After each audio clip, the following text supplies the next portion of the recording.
मैं उस time around 17-18 years का था जब मैंने प्रोफेशनल क्रिकेट चालू किया था। उससे पहले मैं सिर्फ मैचेस खेला करता था, टेनिस बॉल के मैचेस खेल लिए, फिर लेदर से कोई बुलाने लग गए थे तो मैचेस खेला करता था। और वैसे कोई सीरियसनेस था भी नहीं और मुझे कुछ आइडिया भी नहीं था कि क्रिकेट में ऐसा कुछ हो सकता है, बड़ा काम हो सकता है। कुछ आइडिया मेरे था कि मैं जा रहा हूँ एकेडमी तो मतलब मैं प्लेयर बन सकता हूँ।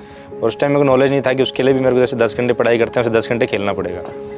तो आफ्टर 2-3 ईयर में जब मैं इस सिचुएशन में आया कि भाई अब पैसों की भी ज़रूरत है, मैं कुछ भी नहीं कर रहा हूँ और अगर मैं जिस तरीके से अभी प्रैक्टिस कर रहा हूँ उस तरीके से मेरा कुछ भी नहीं होना है।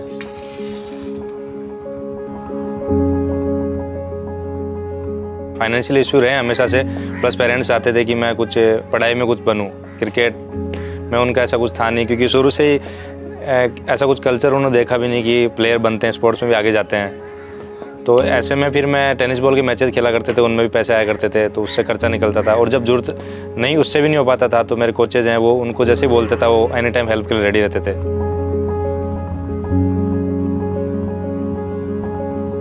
रिश्तेदारी वगैरह में भी कई चर्चाएं होती हैं कि यार ये इतना मेरिट टॉप लड़का है, पढ़ने में इतना होशियार है और ये कहाँ मतलब इनके क्रिकेट के पीछे लगा हुआ है।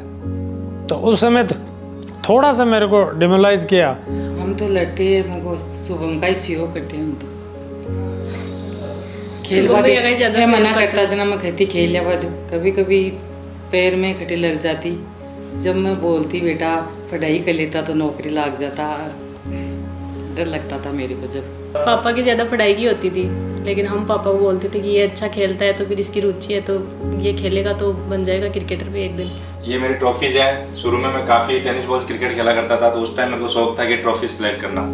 तो जब भी जहाँ भी जाते थे हमारी टीम तो ऐसे हुआ करती थी कि इस साइड हम ज़्यादातर जीत जाते थे तो काफ़ी ट्रॉफी मैं कलेक्ट करके ले आता था। और इसके अंदर फिर मैन जो बड़ी ट्रॉफीज हैं वो सारी लेदर बॉल की हैं और जो भी छोटी वाली ट्रॉफीज हैं वो सारी मैंने टेनिस क्रिकेट में जीती है बहुत पहले जब मैं टेनिस से खेलता था।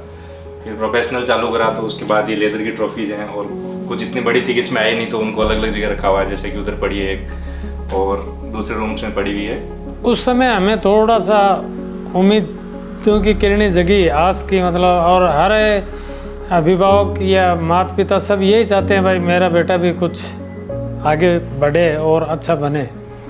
अभी अपन मेरी शॉप पे चल रहे हैं। जब तक मैं स्टडी करता था तो मेरा शौक भी था, एक बैठा होता था शॉप पे काम कराना। अकेला रूम पे बोर होता था, कोई फैमिली रहती नहीं थी तो मैं दुकान पे काम कराता रहता था। कुछ टाइम बाद एक आदत सी हो गई कि भाई जाना है, पूरे दिन क्या करता तो शॉप पे जाने लग गया। और जब छोड़ना चाहा तब घर वालों ने कभी कभी कि भाई नहीं बैठ जा, हम गाँव जा रहे हैं, कोई नहीं है, संभालनी तो पड़ेगी वरना कौन बैठेगा, तुम नहीं बैठोगे तो कुछ कर भी नहीं रहे हो पढ़ाई के अलावा। तो फिर मैं तब भी मैं भी बैठ जाता था शॉप पे।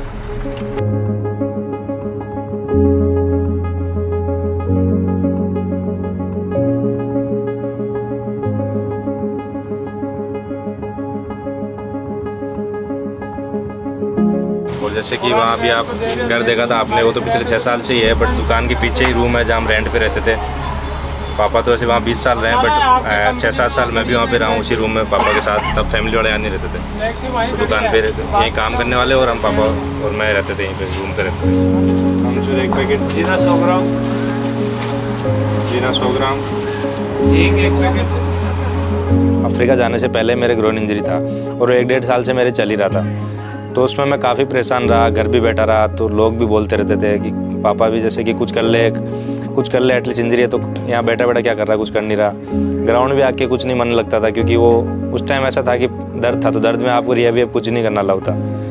तो काफ़ी उस टाइम में परेशान हुआ बट भैया लोग थे जिन्होंने मुझे गाइड करते रहे, मोटिवेट करते रहे, कुछ नहीं होगा तो सही होते वापस 1 साल में तैयार हो जाएगा, कोई दिक्कत नहीं है। कोच वगैरह ने भी अच्छा सपोर्ट रखा और ऐसे करके फिर धीरे धीरे अपने बलबूते पे इसने अपनी व्यवस्था कर ली।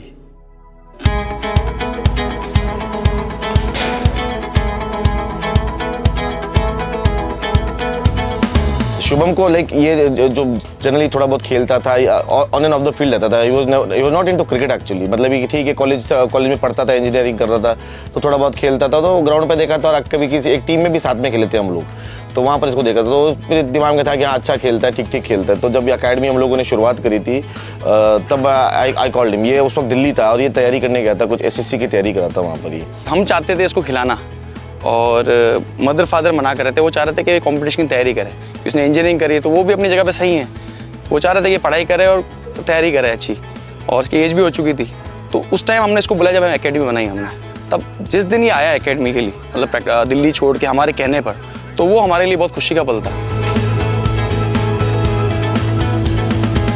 बहुत मेहनत करता था ये, सुबह 5 बजे उठ के एकेडमी जाना और फिर वापस 11-12 बजे आना इसका, फिर खाना खा के थोड़ी देर रेस्ट करके फिर 4 बजे वापस जाता था एकेडमी। जब इसको हम लेके आए थे टेनिस बॉल से, हमने एक चीज़ ही देखी थी, इसकी हिटिंग एबिलिटी। हिटिंग एबिलिटी इसकी बहुत अच्छी थी और इसकी जो सेंस था ना, बॉल का सेंस, उसको रीड करके और छक्के मारना, वो बहुत ज़्यादा अच्छा लगा था हमें। थोड़ा डिफेंस के बारे में थोड़ा काम करा, इस पर सिंगल्स कैसे निकालते हैं उस पर काम किया और उसमें इस प्रोसेस में बिलीव किया और थोड़ा सा लेट डाउन फील कर रहा था ये, बट एक जब सब टाइम बदलता है तो एक साथ बदलता है। मैं जयपुर में तारंजी ट्रॉफी कैंप में था, तभी मैं पहुंचा ही था जोधपुर से जयपुर ट्रेवल करके, और उसी दौरान मेरे पास फ़ोन आया इवनिंग में कि आपको सुबह ही पहुंचना पड़ेगा, सुबह का फ्लाइट है, उसके बाद ट्रायल्स के भी लास्ट 2 दिन है, उसके बाद आप नहीं आ पाओगे। 1-on-1 में जुबिन सर से बात हुई थी, वो सबको उन्होंने बुलाया था, तो आई थिंक 3-4 लोगों के बाद मैं उनसे 1-on-1 में जा चुका था बात करने। ये मतलब ऐसे हाथों से बताया कि आप इस स्टेज पे हैं और थोड़ा सा आपको फाइन ट्यूनिंग की ज़रूरत है, तो हमारे टच में रहना आप, और नेक्स्ट ईयर के लिए मतलब इस साल का कुछ, मतलब उन्होंने कहा कि कुछ पता नहीं, बट आप हमारे टच में रहना कंटिन्यू और मेहनत करते रहना। आप अगर यहाँ तक आए हो तो आपको कुछ कैपेबिलिटी है, इसलिए आप ट्रायल में आपको बुलाया गया है। उस दिन एक्चुअली इसका जो ऑक्शन था मैं 2 दिन से लगातार देख रहा था, because there was a reason इस बार ऑक्शन देखने का पूरा अच्छे तरह से, बिकॉज ही वाज देयर। तो इसका जो नंबर था वो 548 था, तो पहले दिन तो आना नहीं था, वो तो पता था। दूसरे दिन पूरे दिन वेट किया, नहीं आया, तब आई कॉल्ड हिम कि अब आजा, घर पे आजा। आधा घंटा जब बचा था, कुछ 448 या 450 में चल रहा था, तो मैंने बुला लिया इसको, ये घर आ गया, तो नंबर नहीं आया इसका, ये मतलब जो वट एवर जो नंबर चले थे उसमें नहीं आया। और फिर थोड़ी देर में रवि का कॉल आया, रवि बिश्नोई का कॉल आया, भैया शुभम भैया का तो हो गया है, रायसन रॉयल्स ने 20 लाख में ले लिया है। तो ये बहुत ज़बरदस्त खुशी का मौका था, हम लोग बहुत ज़बरदस्त दोनों खुश हुए, वापस घूम के जोधपुर आए। तो उस टाइम वो जो पल था ना, वो बहुत हमारे लिए मतलब ऐसा था कि मतलब इमोशनल था, क्योंकि हमने एक्सपेक्ट नहीं किया था कि इतना कुछ जल्दी शुभम को मिल जाएगा। तो हम बहुत खुश हैं और बहुत हैप्पी हैं। कुछ फ्रेंड्स ऐसे थे जिनका रिएक्शन था कि भाई you made us proud, like मतलब तूने वो कर दिखाया जो तू बोलता था। तो काफ़ी फ्रेंड्स और फैमिली लोगों ने जो खिलाफ भी थे वो भी एक तरह से साथ ही हो गए कि भाई तूने कर दिखाया, तू बोलता था। अब तुम शादी में भी गई गाँव में मेरे फिर, तो सब शुभम का नाम आ गया, तो सब खुश होगा कि बुआ जी आप तो शुभम का नाम कर दिया, आप ना रोशन नाम कर दिया। बहुत मेहनत की है इसने, बहुत मेहनत की है बुआ जी, मैं भी कहता शुभम भैया खेलो खेलो।